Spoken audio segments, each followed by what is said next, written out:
dar as boas-vindas. E não sei vocês, mas assim, senti uma alegria quando eu cheguei aqui e vi essas cadeiras novas aqui, ficou bonito, né? Um cheirinho de novo, ficou bem legal. Graças a Deus, né? A gente percebe que aquilo que a gente tem, a gente sonhou, a gente orou. Eu, quando entrei aqui, vi as cadeiras, parece que a coisa está concretizada. Há algum tempo atrás, a gente ainda estava ainda no templo antigo, naquele que era bem menor, as cadeiras e as janelas, aquela coisa toda. A gente ficava orando e imaginando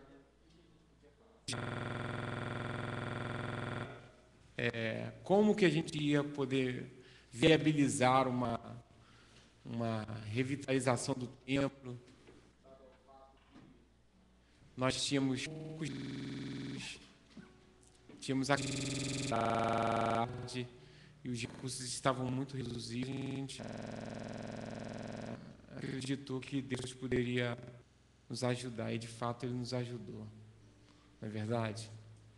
Graças a Deus por isso. Eu queria nessa manhã fazer um convite a você à adoração. Todas as vezes que nós nos aproximamos de Deus, Ele tem que tratar o nosso pecado. Ele precisa lidar com o nosso pecado. Pelo simples fato de que Deus é santo. E por Ele não tolera nenhum pecado e nenhuma aparência do pecado. E acontecia de forma, quando a gente estiver estudando as Escrituras. Toda a consagração de Israel, ela era em modo de sacrifício, eles apontavam para o sacrifício. Hoje nós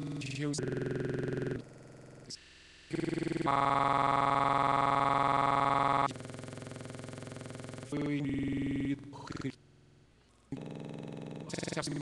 de Deus, Ele lida com os pecados de Jesus na cruz.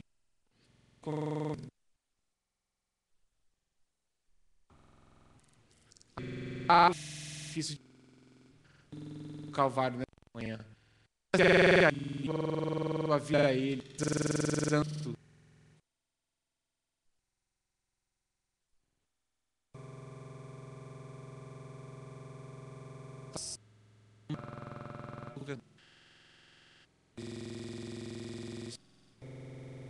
E coração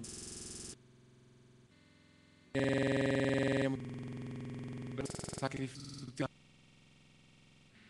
Deus, nós não temos a paz que é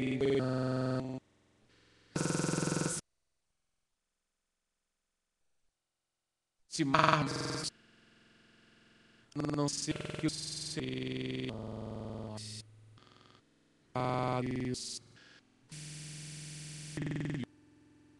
teu único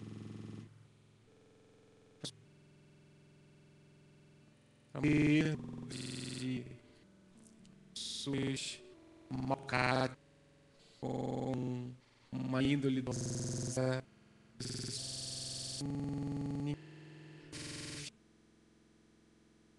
e esse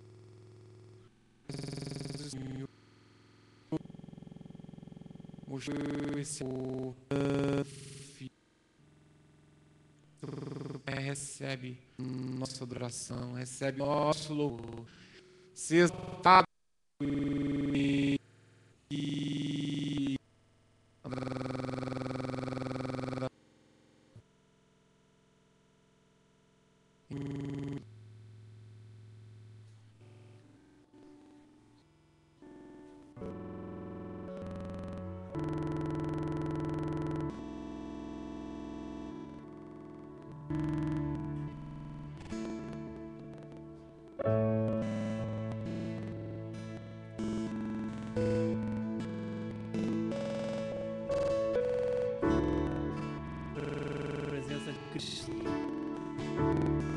Esse é o melhor lugar. Vamos na presença do Senhor, né?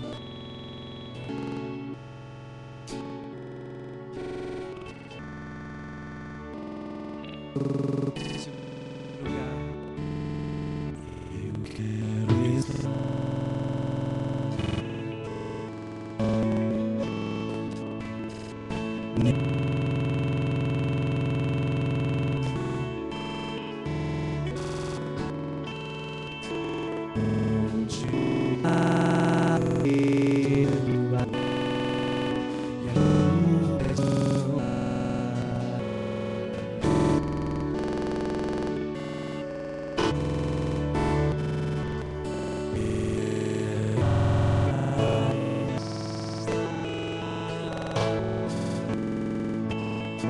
nesse lugar,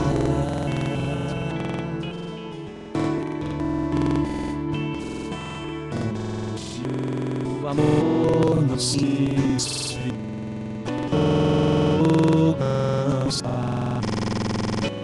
do início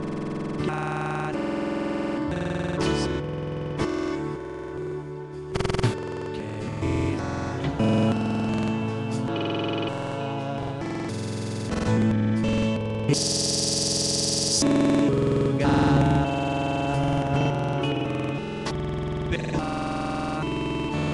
onde o pecado é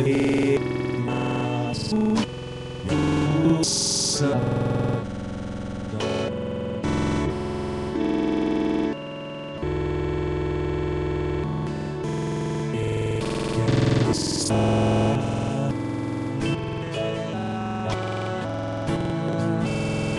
Nesse lugar,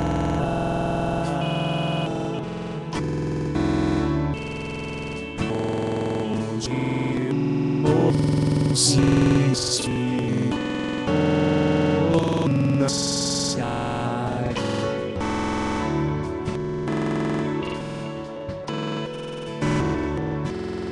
em tua presença. Jesus,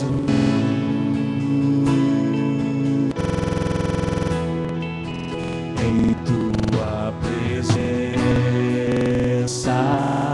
Senhor Jesus, Santo Espírito, Santo Espírito,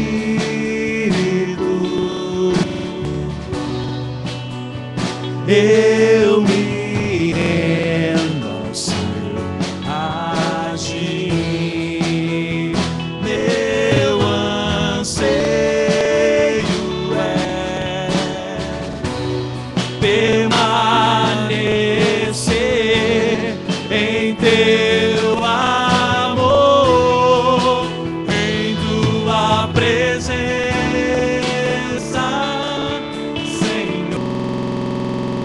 Em tua presença,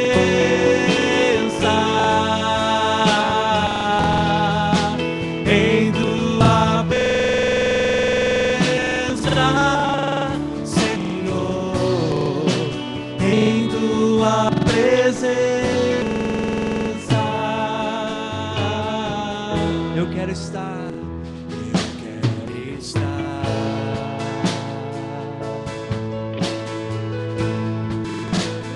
Nesse lugar,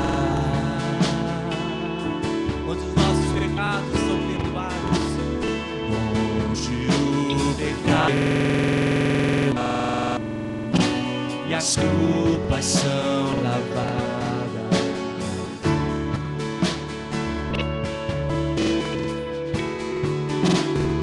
Eu quero estar, eu quero estar nesse lugar,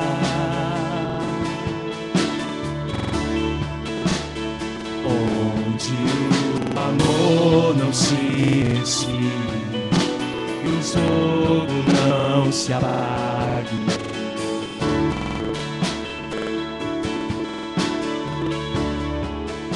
Em tua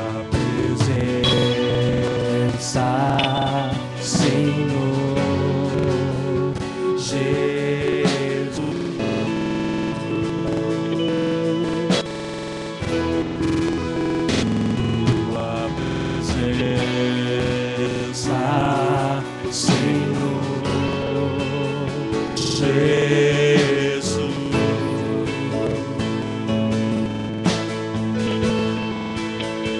Santo Espírito,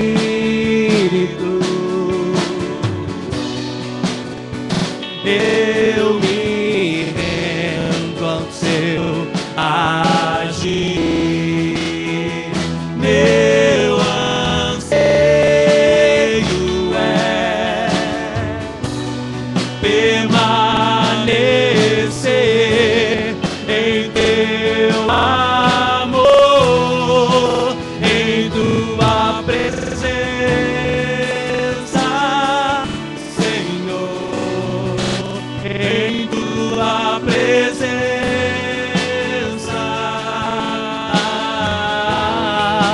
em tua presença, Senhor, em tua presença,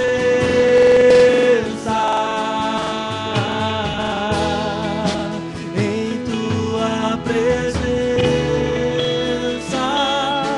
Senhor, em tua presença,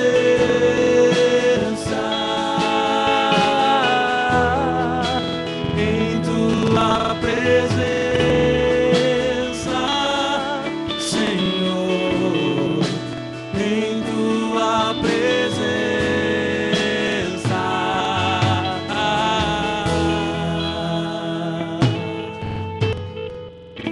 Tua presença, Senhor, que nós desejamos estar. O mundo nos oferece tantas coisas, Senhor, mas nós queremos abrir mão de todas elas para estar desfrutando, ó Deus, da tua presença, da tua glória, e o perdão dos nossos pecados, das nossas culpas, Senhor, porque nós cremos num Deus santo, poderoso, que veio à terra, morreu por nós, nos lavou com teu sangue precioso. Em tua presença, Cristo, que nós desejamos estar, é derramado diante dos teus pés, diante da tua presença, Senhor, porque, Senhor, não existe lugar melhor, não existe, Senhor, lugar onde nenhum ser humano pode estar, senão ser na tua presença, porque encontramos perdão, libertação, redenção pela fé em ti, Senhor, nós temos. Por isso, Senhor, gratos somos, e por isso, Senhor, nós declaramos nessa manhã que em tua presença é que nós desejamos estar. E muito obrigado, Senhor, porque aqui estamos, porque o Senhor nos atraiu com teu amor, com a tua presença. Por mérito nenhum nós temos, mas é por causa do que nos alcança, que nos traz até aqui, que nos firma no Senhor. Glória a ti, Jesus.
Contemplar tua paz, tua fidelidade é a minha canção, teu amor é a luz do meu ser. Eu olho para ti, Criador do mundo, permaneço em teu temor, a tua glória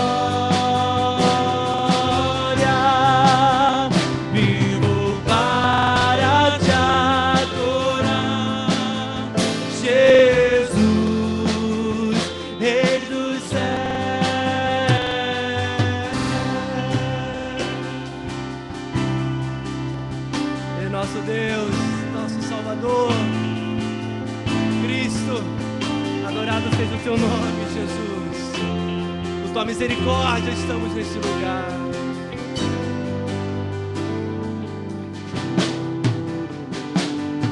Tua misericórdia encontrada em tua graça, sou envolvido por teu grande amor e não há nada mais que o Senhor.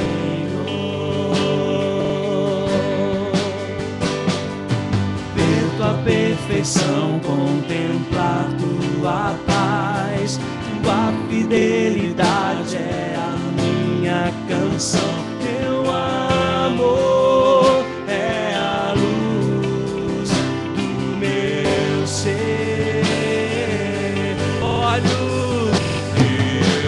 Olho para ti, Criador, Criador do mundo. Permaneço em teu temor, a tua glória. Vivo para te adorar, Jesus, Rei dos céus, e aos anjos ao redor clamam santo,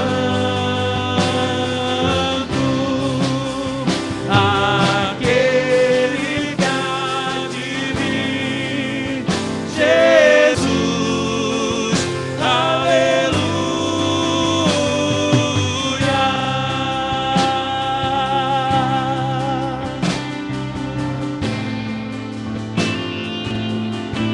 Jesus,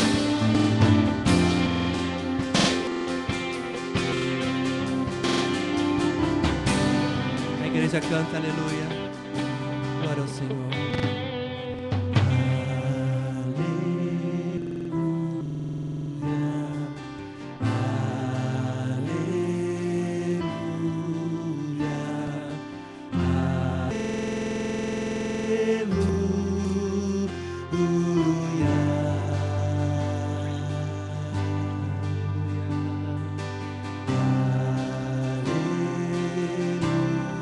Aleluia.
Bom dia, irmãos. Vamos falar novamente um pouquinho sobre retiro? Bem rapidinho, tá? Irmãos, eu pedi o espaço ao Alessandro, nós conversamos e achamos melhor dar uma satisfação aos irmãos sobre o retiro novamente, porque o que aconteceu? Inicialmente, nós havíamos deixado 2 sítios, né? Não sei se vocês lembram, um sítio que caberiam mais pessoas e outro sítio que era o sítio Bom Retiro, o sítio que nós fizemos o retiro de carnaval esse ano. E aí, em função de não termos alcançado mais de 100 pessoas, nós fechamos com o sítio Bom Retiro. Porém, nós conversamos e achamos que convinha continuar procurando outros sítios, porque a gente entendeu que um sítio novo seria mais interessante e que a gente também queria conhecer outros sítios, né? Então, deixamos o sítio Bom Retiro em stand-by e voltamos à nossa busca por sítios, né? E não foi uma busca pequena, né? E nem rápida, foi uma busca bem demorada e nós buscamos muitas opções de sítio. Nós visitamos, eu acho que mais de 15 sítios. E o que aconteceu foi o seguinte, nós temos um objetivo na Igreja Cristã Atos, né, que é um retiro para que todas as pessoas possam ir no retiro, né? Então, com isso, nós enfrentamos de preço, né?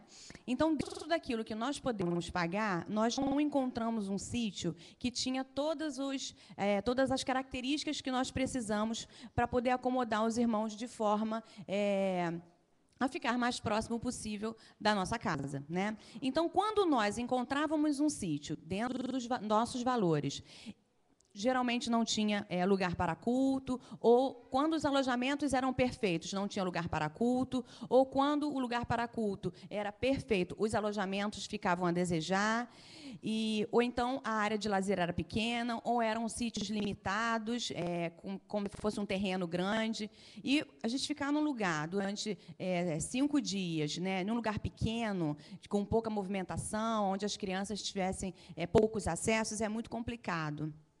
Então, irmãos, nós visitamos muitos sítios, muitos mesmo, né? Eu contei com a colaboração do Alessandro, do pastor, da Cris, do Tony. Então, nós fomos cada um para um lado em busca de diferentes sítios em diferentes regiões, tá?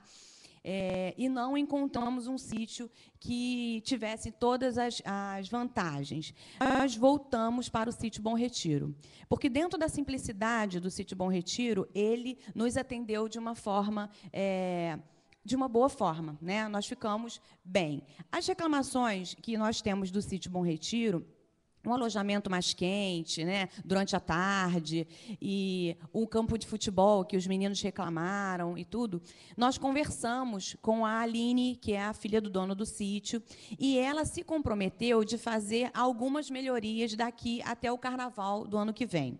Então, ela se comprometeu com um salão de jogos, ela se comprometeu em alinhar o campo de futebol e colocar uma rede também para que a bola não venha cair naquele riozinho, e vão ter outras melhorias também, vai ter um banheiro ali embaixo e tudo. A única coisa que vai ficar difícil a gente conseguir resolver é o problema do alojamento ser quente na parte da tarde. Isso vai ficar realmente muito difícil, porque não tem como colocar mais ventiladores dentro dos alojamentos. Então, a gente vai contar com a colaboração dos irmãos para a gente levar mais ventiladores mesmo, tá? Para a gente resolver essa questão. E, assim, o que eu queria deixar de reforço, irmãos, é que a luta foi grande em busca de um sítio bom, que realmente pudéssemos todos ir com alegria no coração, mas que o mais importante de tudo é que o objetivo de um retiro de carnaval é a comunhão com os irmãos, é que possamos estar todos juntos lá, em alegria, com alegria no coração, e que o objetivo seja a gente estar se confraternizando, né, que a gente possa estar desenvolvendo mais contato um com o outro, conversando, realmente vivendo o objetivo do retiro, tá? Então, assim, o preço não foi... a gente procurou não aumentar o preço do retiro. Isso também gostaria de levar em consideração, porque Porque o objetivo é que todo mundo possa ir ao sítio, né? Então, tudo aumentou, mas nós aumentamos bem pouquinho, tá? Então, eu conto com a colaboração dos irmãos. Eu preciso que vocês, junto comigo, façam um pagamento mês a mês, porque eu tenho nós temos uma responsabilidade muito grande por mês para cumprir o pagamento. O sítio Bom Retiro aumentou muito também, ele não ficou o mesmo preço. Então, nós temos um desafio muito grande ao longo desse ano. Então, eu queria agradecer aos irmãos. Eu sei que eu posso contar com a igreja. O ano passado nós não tivemos problema nenhum, graças a Deus, em relação ao pagamento, e eu tenho certeza que esse ano vai ser a mesma coisa. Tá? Então, para os irmãos que não deram o nome ainda, nós temos poucas vagas, porque o sítio Bom Retiro ele só tem capacidade para 90 pessoas. E nós já estamos bem próximos das 90. Então, quem gostaria de ir, vem dar um nome, fala com a gente para poder fazer a reserva da vaga, porque depois realmente não vai dar. Tá bom? Obrigada.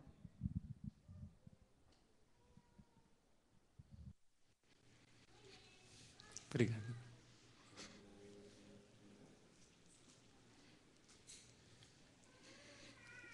Bom dia, gente.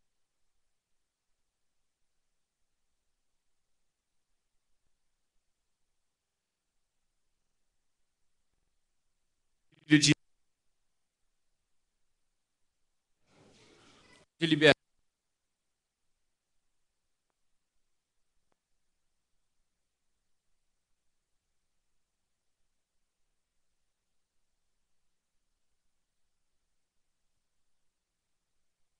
Vai trocar? Só um minuto, gente. Um problema técnico aqui, vai.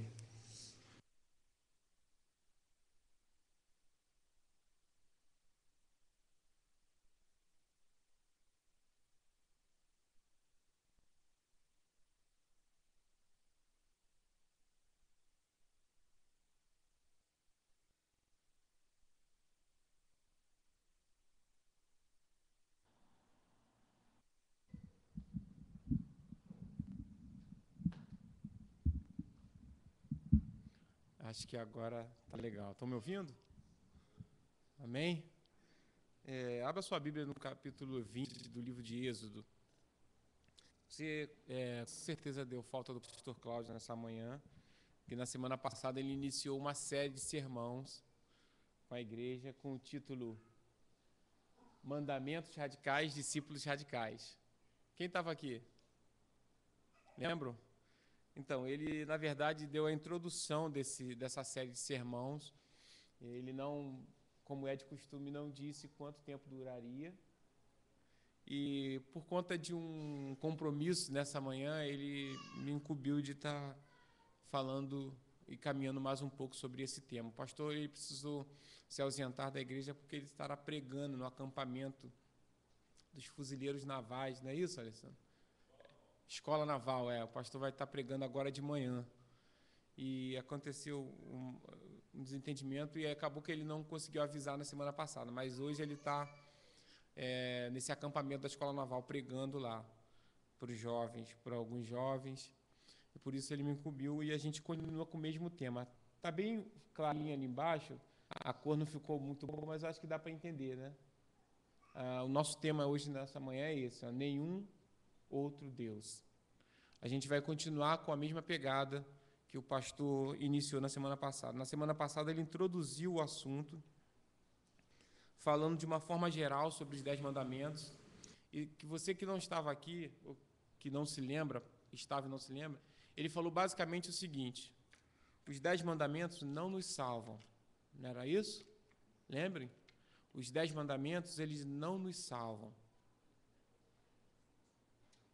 Mas ele promove comunhão com Deus. Foi basicamente essa a tese e a mensagem do pastor na semana passada. Os 10 mandamentos não nos salvam, mas eles promovem, provocam, causam comunhão com Deus. Se você não trouxe Bíblia, o texto está no telão. Você pode acompanhar a leitura. Eu vou ler os 10 mandamentos, mas vou me ater somente ao primeiro. E nessa manhã eu pretendo falar somente sobre o primeiro mandamento, que tem como tema esse título: nenhum outro Deus. Amém? Então, diz assim a palavra do Senhor. Então Deus falou todas essas palavras: Eu sou o Senhor teu Deus, que te tirei da terra do Egito, da casa da escravidão. Não terás outros deuses além de mim. Não farás para ti imagem esculpida, nem figura alguma do que há em cima no céu, nem embaixo na terra, ou nas águas debaixo da terra. Não te curvarás diante deles, nem as cultuarás, pois eu, o Senhor teu Deus, sou Deus zeloso. Eu castigo o pecado dos pais nos filhos, até a 3ª e 4ª geração daqueles que me rejeitam. Mas sou misericordioso com 1000 gerações dos que me amam e guardam os meus mandamentos. Não tomarás o nome do Senhor teu Deus em vão, pois o Senhor não considerará inocente quem tomar o seu nome em vão. Lembra-te do dia do sábado, para o santificar. 6 dias trabalharás e farás o teu trabalho, mas o 7º dia é o sábado do Senhor teu Deus. Nesse dia não farás trabalho algum, nem tu, nem teu filho, nem tua filha, nem teu servo, nem tua serva, nem teu animal, nem o estrangeiro que vive contigo. Porque o Senhor fez em 6 dias os céus e a terra, o mar e tudo que neles há, e no 7º dia descansou. Por isso, o Senhor abençoou o dia de sábado e os santificou. Honra teu pai e tua mãe, para que tenhas vida longa na terra que o Senhor teu Deus te dá. Não matarás, não adulterarás, não furtarás, não dirás falsos testemunhos contra o teu próximo, e não cobiçarás a casa do teu próximo, não cobiçarás a casa do teu próximo, não cobiçarás a mulher do teu próximo, nem o seu servo, nem a sua serva, nem o seu boi, nem o seu jumento, nem coisa alguma do teu próximo. Amém? Oremos ao Senhor. Pai, muito obrigado pela Tua palavra e por esse precioso tempo que temos para poder debruçarmos sobre ela, para que dela venha vida para nós. Que seja assim nessa manhã, que da Tua palavra flua vida, para que a vida que nós carecemos, a gente possa encontrar na Tua palavra. Em nome de Jesus. Amém. Bem, o nosso versículo-chave, o centro da nossa mensagem, é o versículo 3. Não terá outros deuses além de mim. É só esse texto que a gente vai pensar hoje. E a gente vai puxar alguns outros que reforcem essa ideia, o que tem a ver com a ideia de que só há um Deus. Esse é o primeiro mandamento. Na verdade, existem algumas divisões que se contrapõem entre si com relação às divisões dos 10 mandamentos. Os luteranos e católicos, por exemplo, eles unem esses versículos 3 e 4 para os considerar o primeiro mandamento, ou seja, eles acreditam e pensam que não ter outros deuses e não fazer imagem de escultura seja o primeiro mandamento.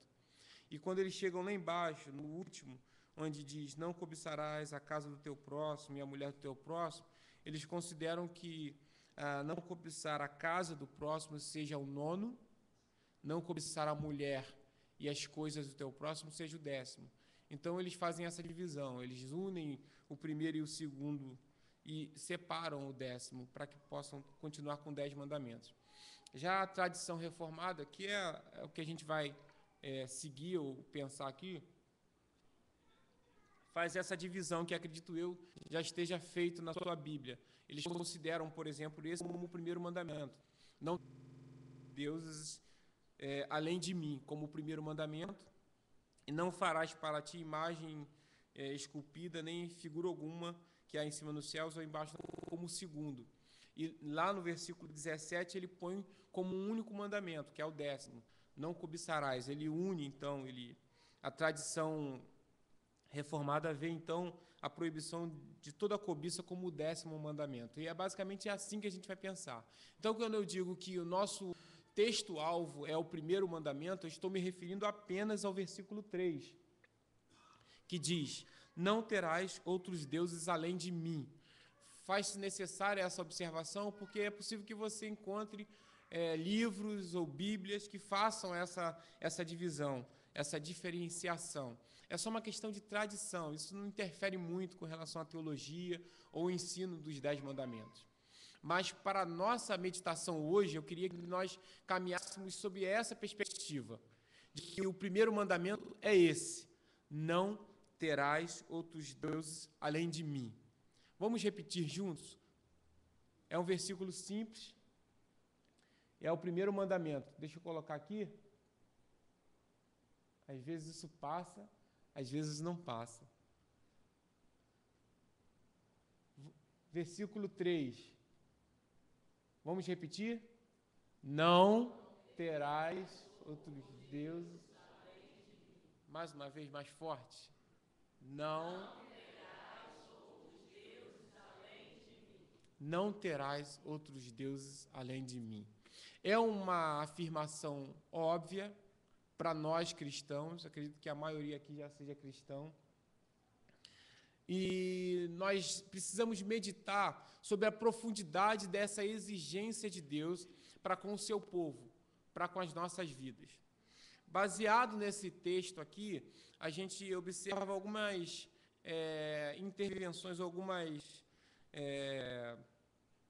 alguns estudos sobre ele. Por exemplo, o catecismo, o catecismo maior de Westminster, ele faz uma divisão muito interessante. Ele divide o decálogo, ou os 10 mandamentos, em 2 partes. Ele diz que do primeiro são ordenanças, ou são atribuições, ou são obrigações ou deveres de nós para com Deus. Do quinto ao 10º, ou seja, os 6 últimos, são deveres nossos para com os homens, para com os próximos. É mais ou menos isso. E tradicionalmente também se diz que essa divisão, primeiros 4, 6 últimos, também tem uma ligação com o fato de ser 2 tábuas, porque os 10 mandamentos foram de Deus em tábuas.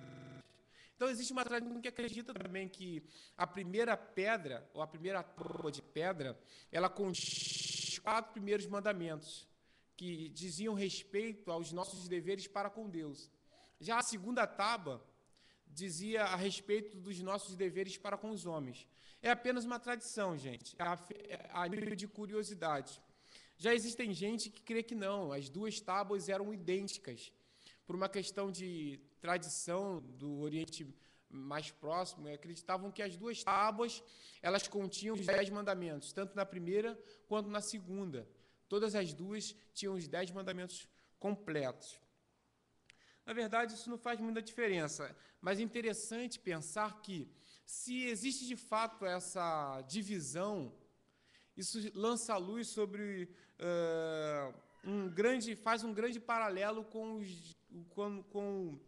os grandes mandamentos de Jesus, que, quando foi interrogado sobre qual seria os maiores dos mandamentos, ele disse: qual? Ama ao teu Deus com toda a tua força e acima de tudo, e ao próximo como a ti mesmo. É interessante, né, que é como que um paralelo. Os 4 primeiros mandamentos fazem menção a essa ordenança de Jesus em amar a Deus acima de todas as coisas, com todas as nossas forças. E os 6 últimos fazem menção a esse amar ao próximo como a ti mesmo. Bem, eu queria, para começar, fazer uma leitura de 2 catecismos que são tradicionais na cultura cristã,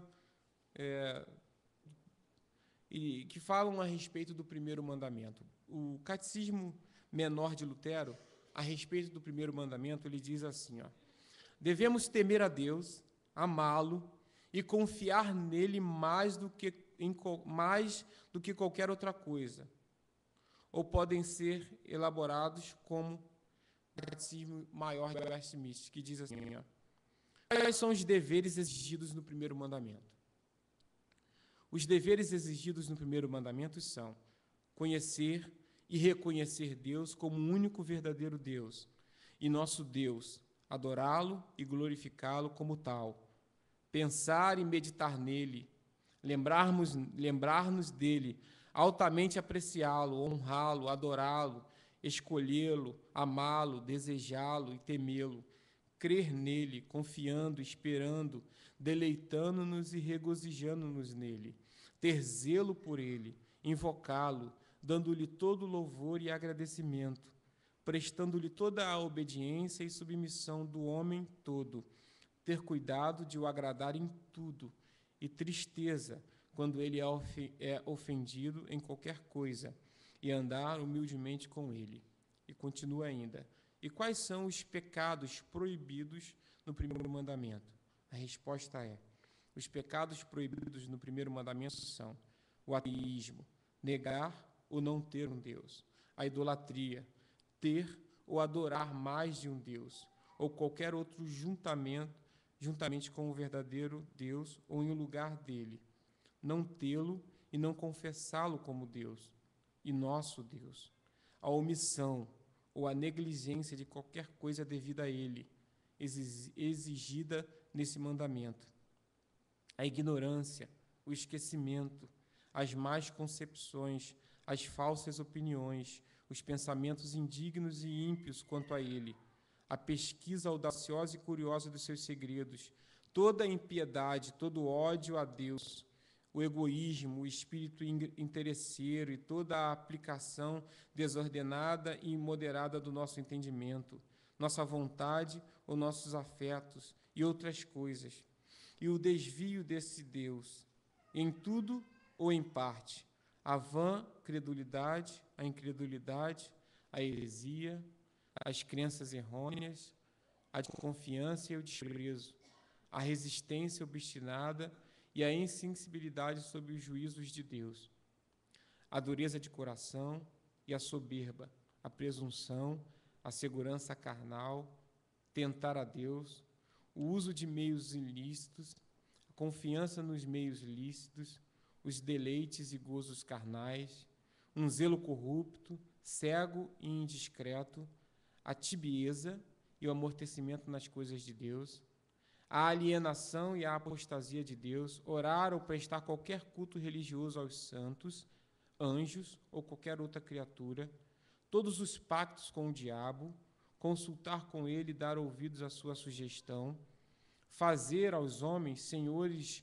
da nossa fé e consciência, fazer pouco caso e desprezar a Deus e aos mandamentos, ao resistir seu espírito ou entristecê-lo, o descontentamento e a impaciência com as suas dispensações, acusá-lo estultamente dos males com que ele nos aflige e atribuir o louvor de qualquer bem que somos, temos ou podemos fazer à fortuna, aos ídolos e a nós mesmos, ou a qualquer outra criatura.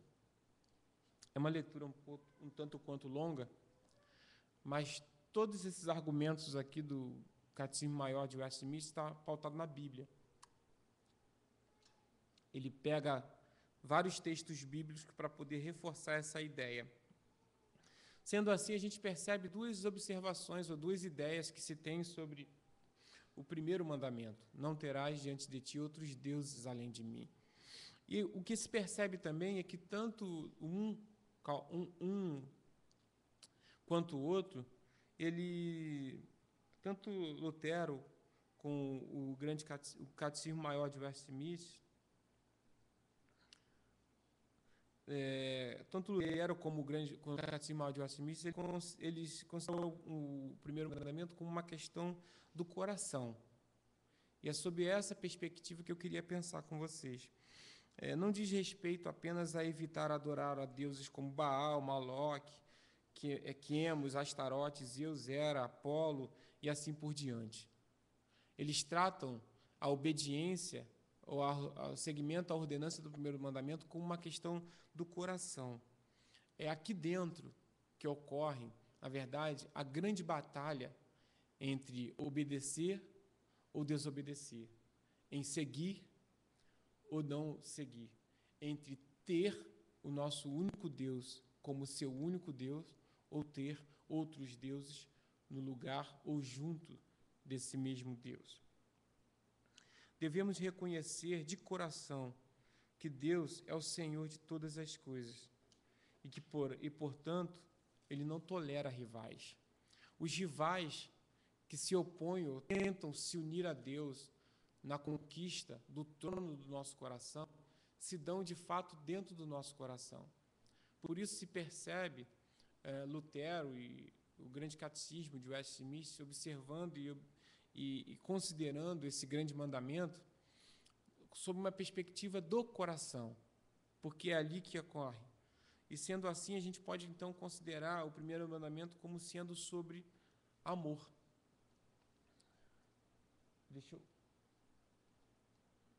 O primeiro mandamento, então, ele fala sobre amor. Isso porque nós, quando somos orientados a Deus a tê-lo como único e exclusivo Senhor da nossa vida,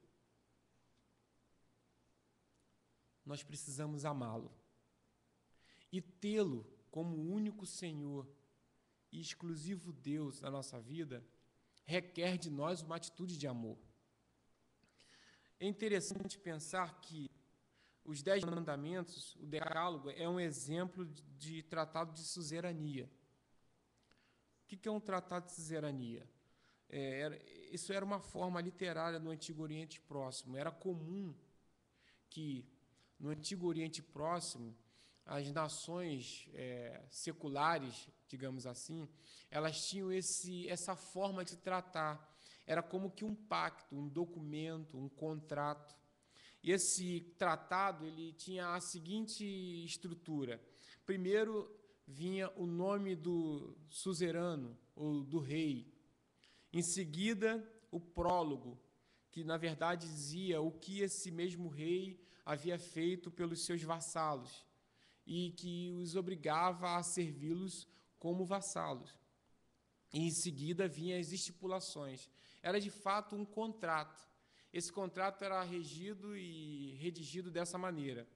Interessante que, no capítulo 20 de Êxodo, é exatamente essa estrutura que você observa. Por exemplo, o versículo 1 diz: Deus, então, falou todas essas palavras. Quem está falando? Quem está falando? Quem está falando, gente? Deus. E o que ele está falando? Ele está falando assim no versículo 2: Eu sou o Senhor teu Deus. Primeira parte do versículo 2: Eu sou o Senhor teu Deus. Essa, na verdade, esse é o nome dele, é o nome do suzerano, é o nome do Senhor. De fato, aqui o que a gente percebe é esse contrato mesmo acontecendo. Eu sou o Senhor, seu Deus. Em seguida vem o prólogo. O que seria o prólogo? Aquilo que esse rei fez pelos vassalos. Parte 2 do versículo 2. Eu que te tirei da escravidão. E em seguida vem as estipulações. Aí ele diz, então, a partir disso, não terás outros deuses além de mim. Percebe, então, a primeira estipulação é requisito de lealdade exclusiva. E essa lealdade exclusiva, ela é comumente também traduzida como amor. Deuteronômio 6, 4, 5 diz: Ouve, ó Israel, o Senhor nosso Deus é o único Senhor. Amarás, amor, amarás o Senhor teu Deus de todo o teu coração, com toda a tua alma e com toda a tua força, que é o mesmo ensino de Jesus, primeiro grande mandamento. De forma que o grande mandamento, o primeiro mandamento é sobre amor. Porque nesse tratado de suzerania, que foi elaborado por Deus, ele estipula, dizendo quem é, o que ele fez e o que nós devemos fazer. Interessante é que é bem interessante observar que a exigência do nosso comprometimento vem após o relato daquilo que ele fez por nós. É como que não. É de fato a graça que age em nossos corações, nos levando, então, a amar. Nós não amamos primeiro. Não aconteceu assim, os 10 mandamentos. Não terás outros deuses além de mim. Isso porque eu os tirei da terra do Egito. Eu vou te tirar da terra do Egito, porque eu vou cuidar de você. Não, ele diz, eu cuidei de vocês. Versículo 2. Eu sou o Senhor, eu que te tirei da terra do Egito. Eu que vos libertei da casa da escravidão. Agora vocês podem me amar. Percebem a graça contida, perfeitamente perceptível aqui, no Antigo Testamento, no segundo livro da Bíblia? Jesus diz, olha, eu os tirei da casa da escravidão. Por isso, não terás outros deuses além de mim. Por isso é que nós podemos manifestar amor. Porque Ele nos amou primeiro. Porque Cristo se entregou por nós. Presente no Antigo Testamento, nos 10 mandamentos. E essa lealdade contida aqui, ela é exigida ao extremo pelo nosso Deus. Ele exige lealdade extrema. Jesus, por exemplo, diz que a lealdade a Ele, a lealdade a Cristo, é mais importante que a lealdade aos nossos próprios pais. Mateus capítulo 10, versículo 37, versículo 34 ao 37. Essa lealdade exigida por Deus, ela vem por causa da ação de Deus em nossa direção. Ela só é possível por causa desse amor que foi manifesto a nós, que nos alcançou. E esse amor, não consigo passar, Tony, me socorre aí. E de forma que o centro do relacionamento do crente com Deus é esse amor, lealdade. Porque nós somos amados a amar a Deus. Isso já no primeiro mandamento. Amarás ao Senhor teu Deus. Porque se Deus é o nosso único Deus e não há outros deuses que competem com Ele no nosso coração, então a nossa atitude natural a esse Deus, a resposta natural do nosso coração é amá-lo. De maneira que o centro do nosso relacionamento com Deus é esse amor, lealdade. Amor, lealdade. Leal a Deus, porque Deus foi leal conosco, porque Ele nos amou. E porque Ele nos amou, a gente pode respondê-lo amando lealmente. Existe também um texto em Filipenses que diz, mas o que para mim, o apóstolo Paulo dizendo, o que para mim era lucro, passei a considerar como perda, por amor de Cristo. Sim, de fato também considero todas as coisas como perdas, comparadas com a superioridade do conhecimento de Cristo Jesus, meu Senhor, pelo qual perdi todas essas coisas. Eu as considero como esterco, para que possa ganhar Cristo. Cristo é mais importante que tudo na nossa vida. Deus é mais importante que tudo. O primeiro mandamento nos incita a isso, a vivermos baseados nessa verdade, de que nós precisamos amá-lo, porque Ele nos amou. Sendo assim, o segundo mandamento, o primeiro mandamento também é sobre adoração. Porque na Bíblia, ao encontrarem com Deus, as pessoas se prostravam. Elas eram levadas à adoração. Assim, o primeiro mandamento serve como regra de adoração. O primeiro mandamento ele lida com o nosso objeto de adoração. Como eu disse no início, gente, o nosso coração, é no nosso coração que reside a batalha entre o obedecer e o desobedecer. Porque é muito fácil nós transmitirmos uma imagem de quem obedece, de quem tem o primeiro mandamento vivido e certinho, mas no nosso coração nós podemos estar distantes de Deus. E é no nosso coração que reside, de fato, essa guerra, essa luta. E é no nosso coração que a gente precisa lidar com a adoração, que é a resposta que se dá a Deus, ao Deus dos 10 mandamentos, que diz que nós não devemos ter outro Deus além dele. E se nós não temos outro Deus além desse Deus, a nossa resposta natural é adorá-lo, é reverenciá-lo, é retribuí-lo.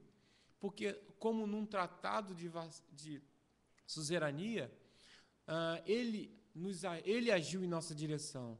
E por causa dessa ação em nossa direção, de nos redimir, de nos amar, de nos restituir no lugar de filhos, nós não temos outra atitude senão respondermos com adoração. O termo adoração é uma abreviação do nosso dever para com Deus. Por isso, quando nós iniciamos o culto chamando para adoração, nós não queremos só ouvir um movimento no meio da igreja, ou nós não queremos simplesmente saciar o nosso desejo de perceber que a igreja está adorando, não. Nós queremos que, de fato, você entenda que a sua atitude, que o seu dever como cristão, como alguém que está aliançado com Deus, com esse Deus que não tolera competições, que diz que Ele é o único Deus e deve ser adorado, e deve ser, de fato, nosso único Deus, a nossa única atitude diante dEle é, de fato, de adorá-lo, é de reverenciá-lo, é de se prostrar e dizer: Deus, nós não temos outro além de Ti, nós não temos outra esperança, além da esperança que vem de Ti. O primeiro mandamento, é claro, exige que tal adoração seja apenas dada ao verdadeiro Deus. Não existe Deus, ele não tolera disputa. E a gente percebe isso. Passa um para mim, Tônio, por favor. Em Romanos capítulo 12, 1 e 2, que diz: portanto, irmãos, exorto-vos pela compaixão de Deus, que apresenteis o vosso corpo como sacrifício vivo, santo, agradável a Deus, que é o vosso culto racional.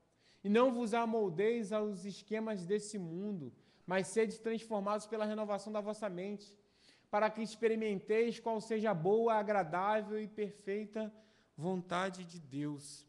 O sacrifício vivo e o culto racional significa viver uma vida no mundo, uma vida que seja transformada pelo Espírito de Deus. Uma vida que, independente de onde você esteja, essa vida reflita essa imagem e essa adoração a esse Deus único. Quando nos aproximamos de Deus, Ele precisa lidar com os nossos pecados. Por isso, a adoração no Antigo Testamento ele enfatiza o sacrifício. A adoração tinha ligação diretamente com os sacrifícios, as festas. Já nós, no Novo Testamento, como percebemos em Romanos capítulo 2, enquanto nós adoramos, nós celebramos o sacrifício que já foi realizado na cruz, esse sacrifício que Cristo realiza em nossa direção. Nós celebramos esse sacrifício. Nós, então, ao nos aproximarmos de Deus, temos que nos conscientizar de que nada pode tomar o lugar dele na adoração. De que quando a gente deixa de adorá-lo, por qualquer motivo que seja, nós estamos, então, descumprindo o primeiro mandamento. É interessante porque os 10 mandamentos, ao longo dos anos, parece cair um pouco aqui no desuso. Se pouco fala sobre os 10 mandamentos, parece que é uma coisa já ultrapassada. Mas não deveria ser assim. Cristo, ele reforça a ideia dos 10 mandamentos e ensina a amarmos a Deus acima de todas as coisas. Por isso, se o primeiro mandamento é sobre adoração, a nossa adoração precisa ser algo da nossa constante reflexão. Nós precisamos, culto após culto, dia após dia, instante a cada instante, estarmos refletindo sobre de que maneira temos adorado a Deus. Porque a adoração, ela vai para além do culto, ela vai, de fato, envolve toda a nossa vida. Porque nós fomos feitos para a glória de Deus. Esse foi o motivo pelo qual nós fomos feitos, para vivermos para a glória de Deus. Então, estando onde estivermos, o nosso principal responsabilidade é adorarmos a Deus. E isso tem uma ligação direta com o primeiro mandamento, porque se não estamos adorando a Deus devidamente, logo estamos desobedecendo esse mandamento. Porque, como eu disse, tudo ocorre no nosso coração. É lá dentro que ocorre a batalha entre o obedecer e o desobedecer. Sendo assim, quando a nossa adoração ela é desqualificada diante de Deus, ou ela é descompromissada, ou ela é negligenciada, essa atitude diz, então, que nós já deixamos de afirmar que Deus é o nosso único Deus. Já colocamos outro ser no lugar desse Deus. Já colocamos outro Deus nesse local que é devido somente a Ele. Percebem? Que talvez você esteja aqui pensando, Deus é o meu único Deus em todo tempo, em todo momento, em toda a minha vida, porque eu leio a Bíblia constantemente, sou um cristão, ensino os meus filhos, oro com ele todos os dias. Mas, de fato, você pode fazer todas essas coisas, eu posso cumprir todos esses rituais, mas, no entanto, a minha adoração, ela denuncia um coração dividido entre um e outro Senhor. Porque eu posso simplesmente adorá-lo na igreja, cumprir esses rituais, mas em momentos chaves da minha vida, eu deixo de adorá-lo. Deixo de reverenciá-lo como o único e verdadeiro Deus. E o mandamento é claro quando diz, não terá outros deuses além de mim. Por isso, se esse mandamento é sobre amor, eu devo amá-lo acima de tudo.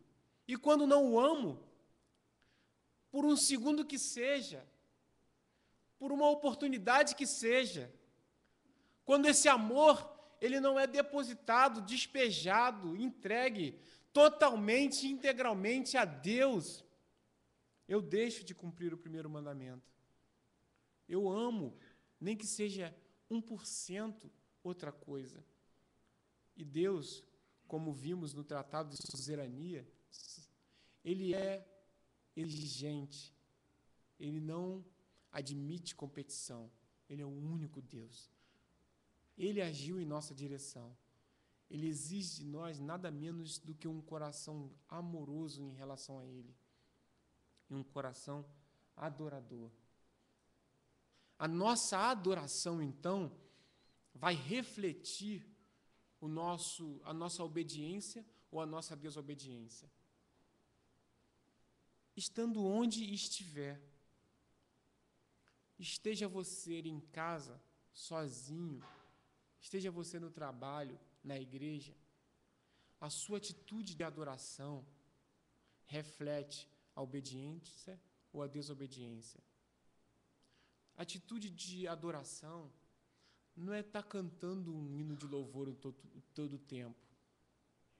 A atitude de adoração não é estar orando o todo o tempo, ainda que isso seja bom. A atitude de adoração não é estar lendo a Bíblia em todo o tempo, ainda que isso seja bom. A atitude de adoração é que aquilo que move o seu coração é esse sentimento de gratidão e reconhecimento por saber que tudo que você tem, tudo que você é, tudo que você almeja ser, tudo que você viveu, tudo que você vive, tudo na sua vida vem de Deus.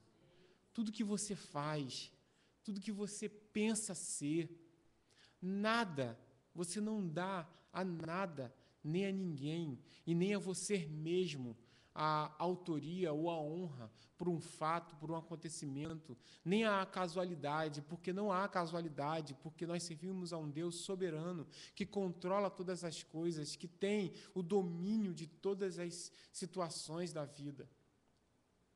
Se o primeiro mandamento, então, é sobre adoração, nós precisamos, então, viver como adoradores,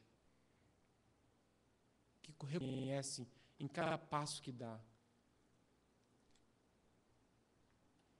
Como Jó, que a cada passo que dava, examinava as motivações do coração, que sacrificava de manhã e à noite por si e pelos filhos, numa atitude de reverenciar a Deus, reconhecendo que tudo é dele, tudo é para ele. Lembre-se da história de Jó. Tudo que ele fazia, ele checava as motivações, ele via. Se por acaso um dos meus filhos pecar, então esse sacrifício é para que haja perdão para ele. E em todo o tempo ele vivia nessa frenética busca por agradar a esse Deus e viver para ele. Percebam que nada disso que eu disse é possível de ser visto aos olhos nus. Tudo ocorre no coração. Porque eu posso estar aqui pregando e o meu coração cheio de vaidade, tentando tão somente agradá-los para que o meu ego seja massageado. E vocês acreditando que, de fato, eu estou fazendo para a glória de Deus. De fato, tudo ocorre dentro do coração. E ao obedecermos o mandamento, nós o obedecemos no coração. E isso se reproduz na nossa vida quando ocorre de forma correta dentro do nosso coração. Se o primeiro mandamento, então, é sobre adoração, nosso desafio é adorá-lo. O primeiro mandamento é sobre amor. Nós precisamos amá-lo. Porque quando amamos a Deus de todo o nosso coração, nós então estamos tendo só o único Deus como Deus na nossa vida.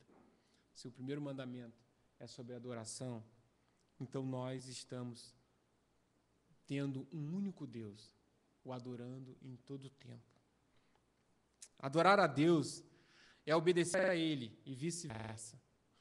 Todos os aspectos da vida são adoração. Uma oferta a Ele, o sacrifício vivo do nosso corpo. Pensar sobre a vida desse modo é uma motivação para o comportamento piedoso. E essa imagem nos mostra novamente que todo pecado transgride o primeiro mandamento. E também, como toda ação justa, o cumpre. Percebem? Se nós entendemos que a nossa vida deve ser uma vida de adoração, todo e qualquer pecado quebra esse mandamento. Mas na vida, toda a ação justa, motivada por um coração adorador, cumpre o mandamento. Porque em cada ação justa, motivada por um coração adorador, reafirma a ideia de que há um único Deus e que esse é o meu e o teu Deus. Amém? Sendo assim, esse mandamento também é sobre separação. Passa para mim, Tônia, por favor.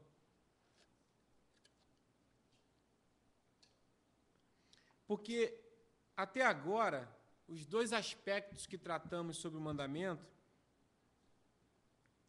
eles são basicamente de origem positiva. Amarás, adorarás, mas uma tônica do decálogo, dos 10 mandamentos, é a negativa.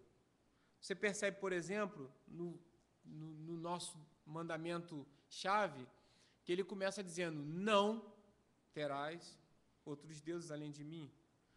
Versículo 4, não farás imagem de esculturas. E aí ele segue, não tomarás, não matarás, não adulterarás, não furtarás, não dirás falsos testemunhos, não cobiçarás, de maneira que o forte dos 10 mandamentos é a negativa.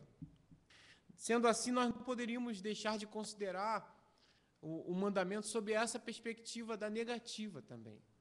Porque, como eu falei até o momento, de forma positiva, o mandamento fala de amor, e por isso nós devemos amá-lo.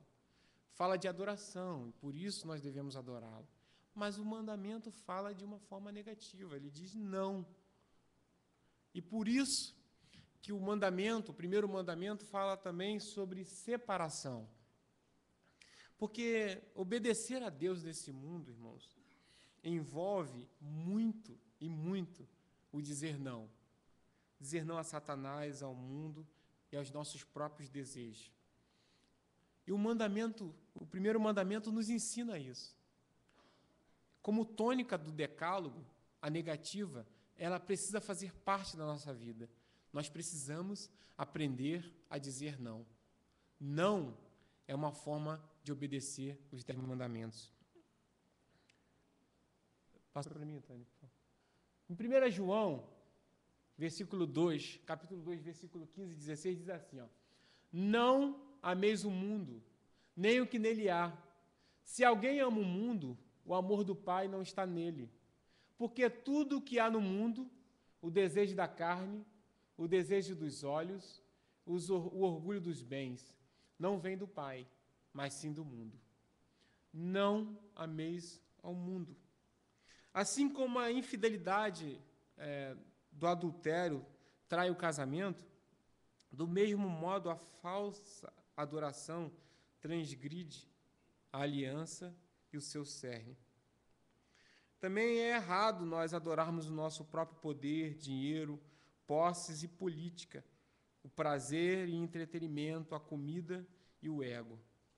Sendo assim, nós somos instigados pelo mandamento a dizer não. Nós precisamos dizer não ao pecado. Isso é um fato. Até a partir do livro do 1 João, capítulo 5, a gente percebe isso. E o mandamento diz isso, não terás outros deuses além de mim. Sendo assim, não há dúvida de que nós precisamos dizer não.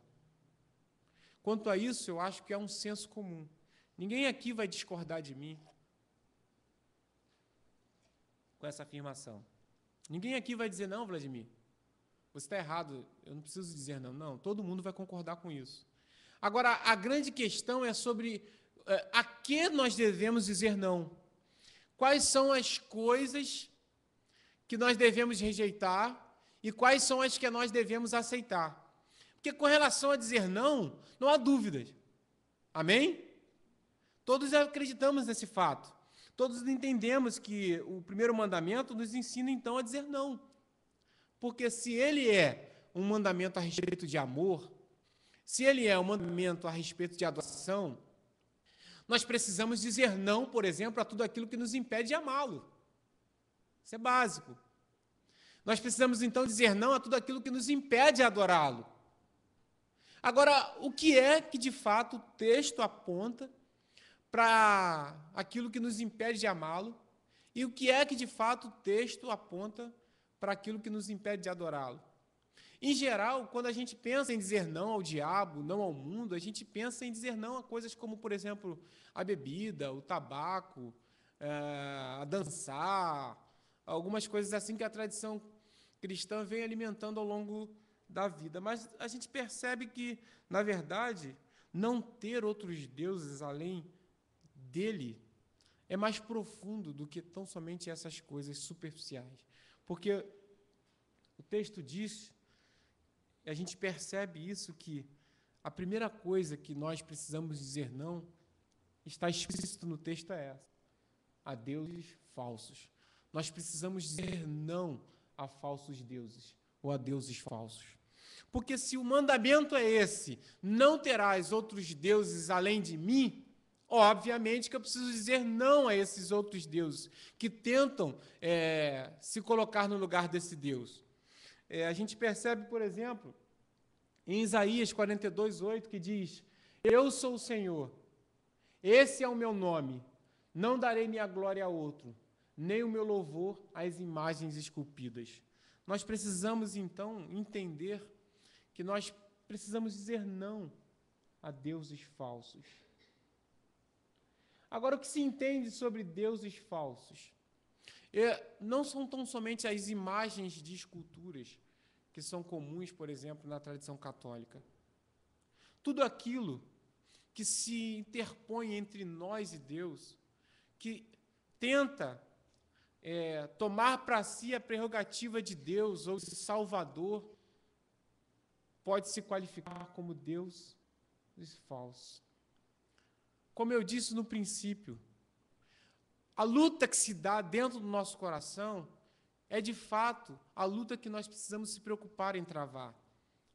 É o campo de batalha da nossa mente, porque constantemente nós precisamos encontrar salvadores. Nós temos consciência da nossa condição de perdidos. E por isso a gente busca em todo tempo encontrar aqueles que possam nos salvar. Muitas vezes a gente põe como salvador e esperança nossa o nosso trabalho, o nosso esposo, a nossa esposa, nossos filhos, a nossa condição social.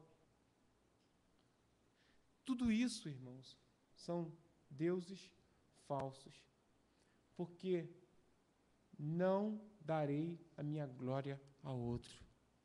A glória é devida somente a Deus. Por isso nós precisamos rejeitar, dizer não, porque só há um Salvador, só há um mediador entre Deus e os homens, e esse é Cristo Jesus. Ninguém pode te salvar, nem você mesmo, nem as suas habilidades, a sua capacidade. Não pode te salvar de coisa alguma. Não só no aspecto de salvação e vida eterna que eu estou falando, mas no salvar de um mundo ou de um país corrupto, salvar de uma crise financeira, salvar de um desemprego, salvar, por exemplo, de um divórcio, salvar de condições ou frustrações ou tragédias da vida. Só Cristo.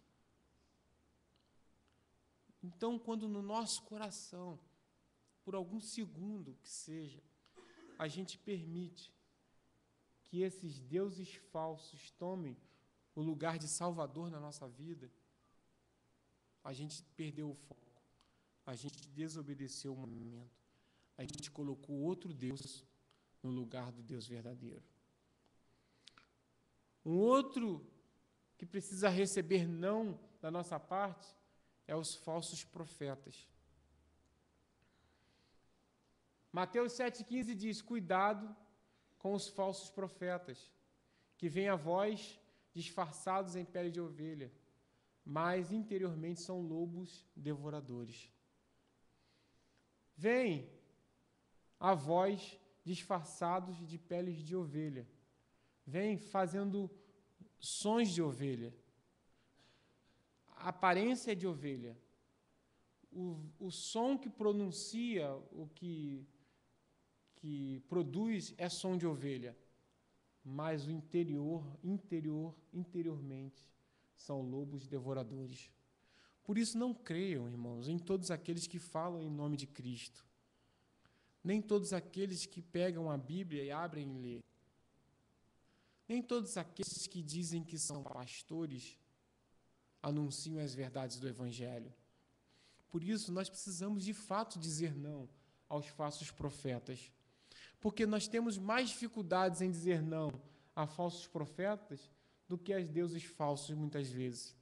Porque quando se diz, quando o cheiro que vem daquela pessoa é cheiro de ovelha, quando o som que pronuncia ou que produz é som de ovelha, quando a aparência é a aparência de ovelha, a gente não considera o fato e a possibilidade de que o interior seja de lobo, porque a gente confia nos sentidos. E por isso, não creia em pregadores que dizem que estão em nome de Deus, mas que, na verdade, não anunciam a verdade do Evangelho. A única maneira de você distinguir entre aquele que é lobo e aquele que é ovelha é se você observar as Escrituras. Observe as Escrituras e elas te auxiliarão a dizer não a falsos profetas. Por isso, Nós precisamos dizer não a deuses falsos, não a falsos profetas e não à falta de santidade e à impureza. Porque Salmo 24, versículo 3 diz: quem subirá ao monte do Senhor? Ou quem poderá permanecer no seu santo lugar? Aquele que é limpo de mãos e puro de coração, aquele que não entrega a sua vida à mentira, nem jura com engano. E aí eu já vou caminhando para o final. Irmãos, nós precisamos dizer não à falta de santidade, porque o mandamento é esse: não terá outro Deus além de mim. Não terás outros deuses além de mim. Ame ao Senhor, adore ao Senhor, diga não aos deuses falsos, aos falsos profetas e à falta de santidade. Não se engane, Deus é santo e Ele não vai tolerar a ausência de santidade no meio do teu povo. Ele não vai tolerar. O povo de Israel, quando você lê o relato do povo de Israel, no tempo em que precede a entrada à Terra Santa, você percebe, por exemplo, a rigidez com que Deus trata a ausência de santidade. Porque me chama a atenção o fato de que o Deus que amou um povo de tal forma que realizou tamanhas proezas diante do faraó, diante do rei do Egito, tem a condição de matar esse povo por causa de ausência de santidade. Porque quando o povo peca, Deus não alivia, Ele manda matar. Ele manda matar.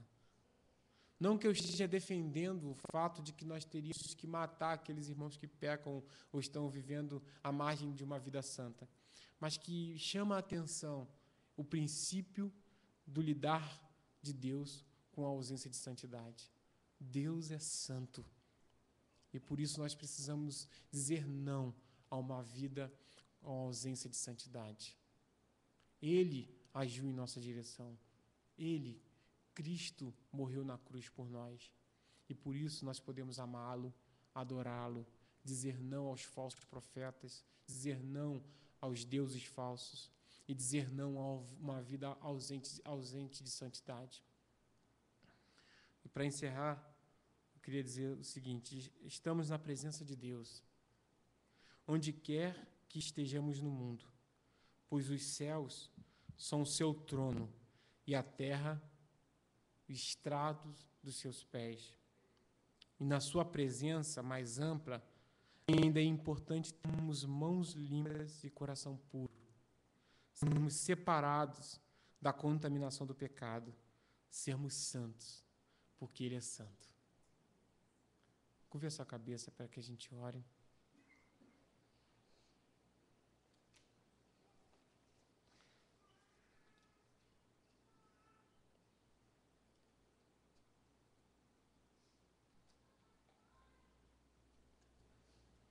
Não importa onde você esteja,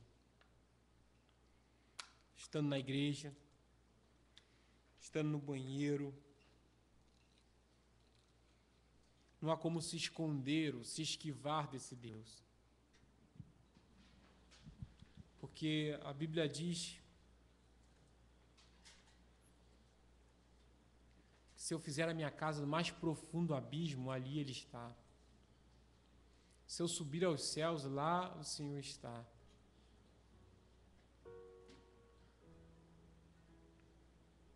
Existe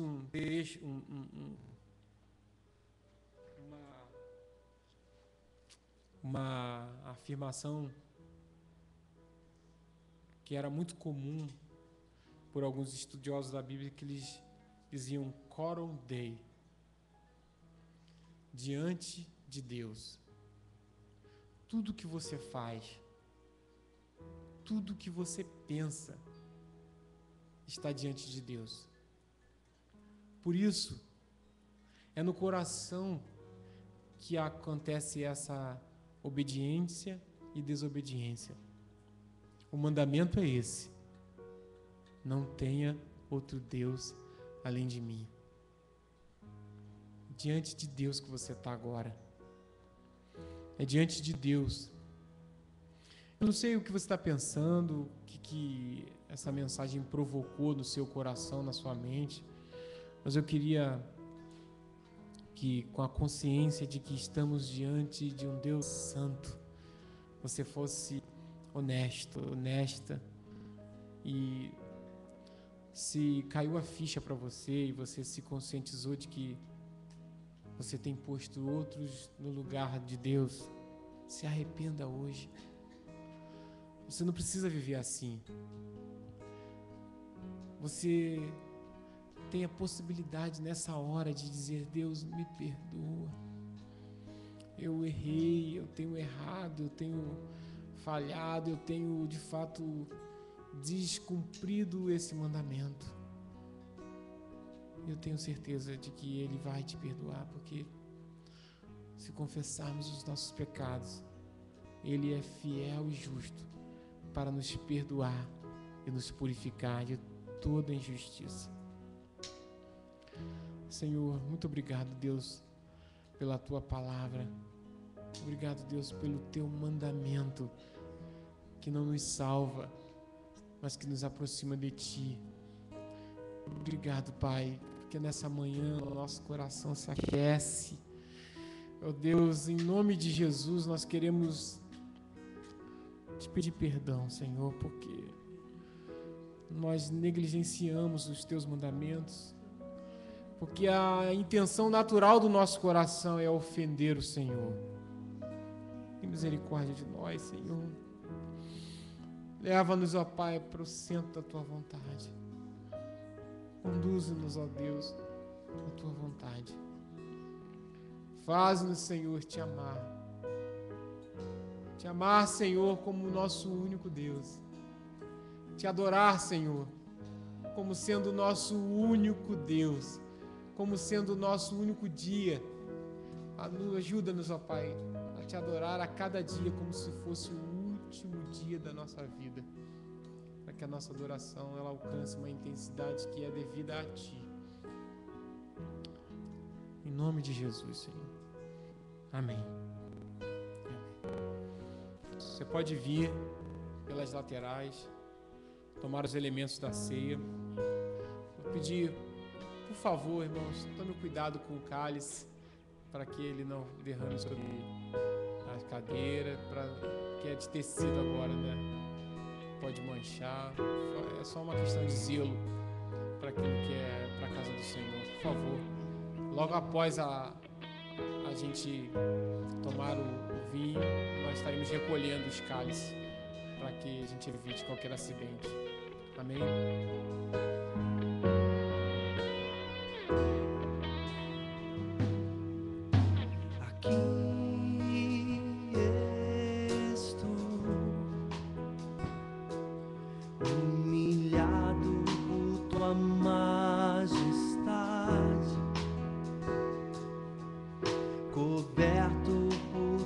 Graça, Senhor, aqui estou, sabendo que sou pecador, coberto por Teu sangue, Jesus. Eu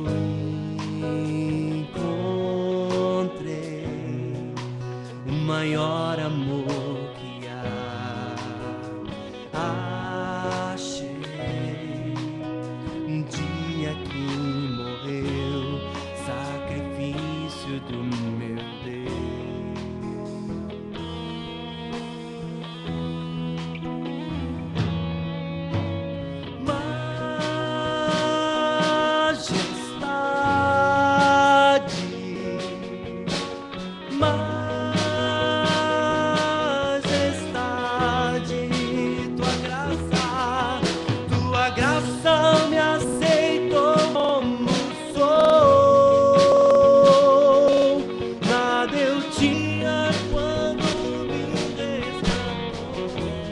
Pode ficar de pé para juntos cantarmos mais uma vez.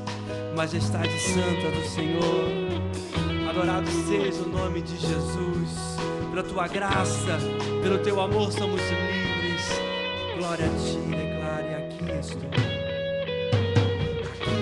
Aqui estou, humilhado por tua majestade, coberto por tua graça, Senhor. Aqui estou, sabendo que sou pecador, coberto por teu sangue, Jesus. Eu encontrei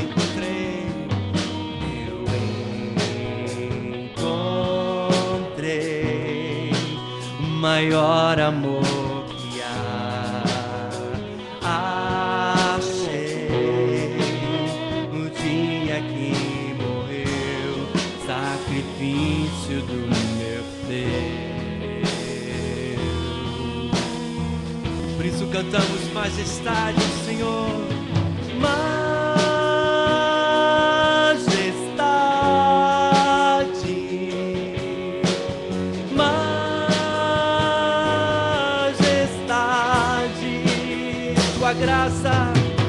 Tua graça me aceitou como sou. Nada eu tinha quando me resgatou. Aqui estou,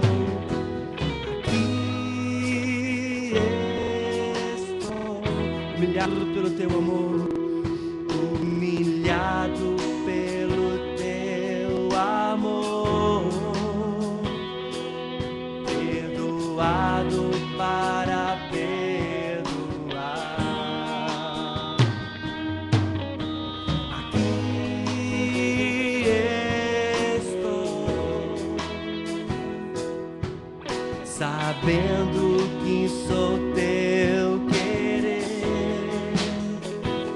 santificado por teu fogo e glória.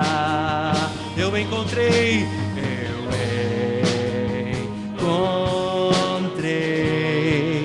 o maior amor que há.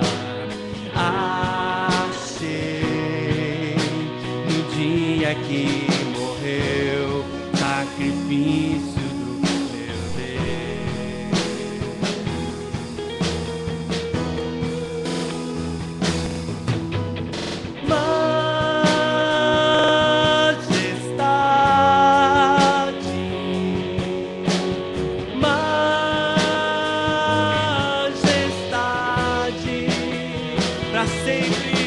Pra sempre o teu amor me transformou,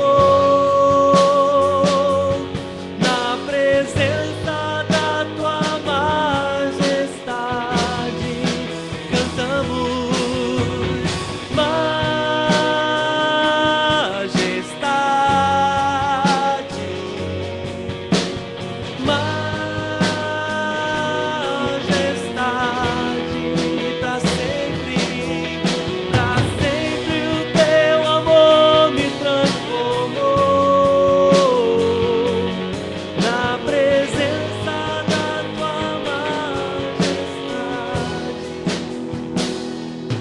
Majestade, Cristo.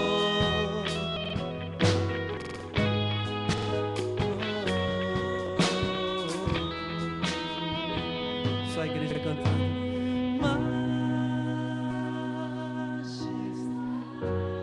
Majestade, majestade, tua graça me aceitou como sou. Nada eu tinha quando me resgatou. Cantamos majestade.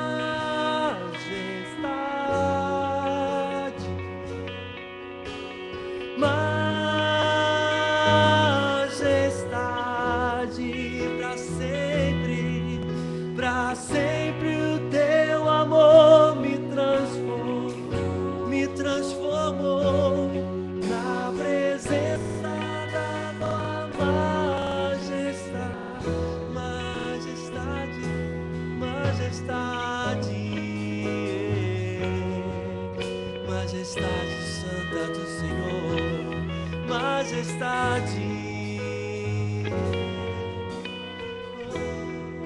Te adoramos, Santo Deus.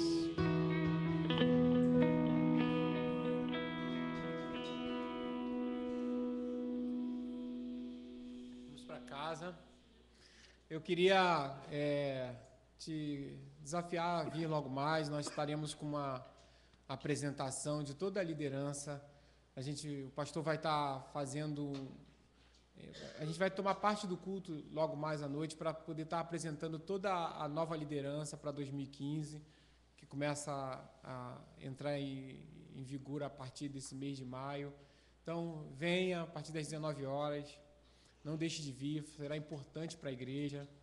E nós estaremos logo mais. O pastor Cláudio estará pregando a palavra. Venha e será uma bênção. Amém? Estenda as mãos para que a gente possa pedir a bênção de Deus sobre as nossas vidas. Que o amor de Deus, a graça do nosso Senhor e Salvador Jesus Cristo, e que as consolações e que a comunhão do Espírito Santo seja com toda a igreja do Senhor Jesus sobre a terra. Amém? Amém. Deus abençoe, meus irmãos, e até logo mais.